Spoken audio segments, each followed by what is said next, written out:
តើលោកអ្នកកំពុងស្វែងរកម៉ាស៊ីនត្រជាក់ដែលផ្ដល់ភាពត្រជាក់លឿននិងសន្សំសំចៃថាមពល Media Slash Inverter ជាប្រភេទម៉ាស៊ីនត្រជាក់ស៊េរីថ្មីដែលមានបច្ចេកវិទ្យា AI ឆ្លាតវៃជាមួយនឹងមុខងារ Eco Master ដែលមានការសន្សំសំចៃថាមពលខ្ពស់លើសពីម៉ាស៊ីនត្រជាក់សន្សំសំចៃធម្មតារហូតដល់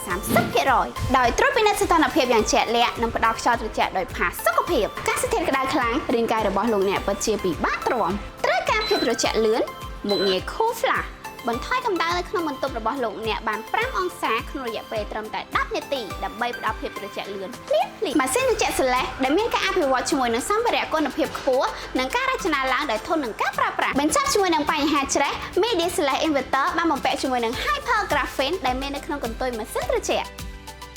ដែលការពារភាពច្រេះខ្ពស់ជាងកញ្ច្រែង Q12.5 ដងនិងស្រទាប់ការពារកាំរស្មី UV 2 ដងប្រើប្រាស់បានយូរ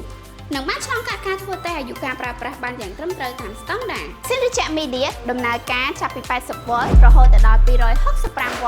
ការពារពេលភ្លើងគ្មានស្ថិរភាពនិងស័ក្តិសមបំផុតសម្រាប់តំបន់ដែលមានភ្លើងឡើងចុះក៏ម៉ាស៊ីនដំណើរការបានយ៉ាងល្អកញ្ច្រែងមាសនៅខាងមុខម៉ាស៊ីនផ្នែកខាងក្នុងធន់នឹងភាពសឹករិចរិលជាងប្រភេទធម្មតារហូតដល់ 70% ដើម្បីអាយុការប្រើប្រាស់បានយូរបច្ចេកវិទ្យា iClean គឺជាបច្ចេកវិទ្យាលាងសម្អាតដោយខ្លួនឯងដោយកំណត់ទឹកកកលាងសម្អាតធូលីនិងមេរោគដើម្បីធានាប្រសិទ្ធភាពខ្ពស់ក្នុងការប្រើប្រាស់ឡើងវិញម៉ាស៊ីនត្រជាក់ Slash Media ថែទាំបានយ៉ាងងាយស្រួលបើធៀបជាមួយនឹងម៉ាស៊ីនត្រជាក់ផ្សេងទៀត Media Slash Inverter ផ្ដល់ភាពត្រជាក់ស្រួលនិងសន្សំសំចៃថាមពលខ្ពស់ជាជម្រើសដ៏ល្អរបស់លោកអ្នក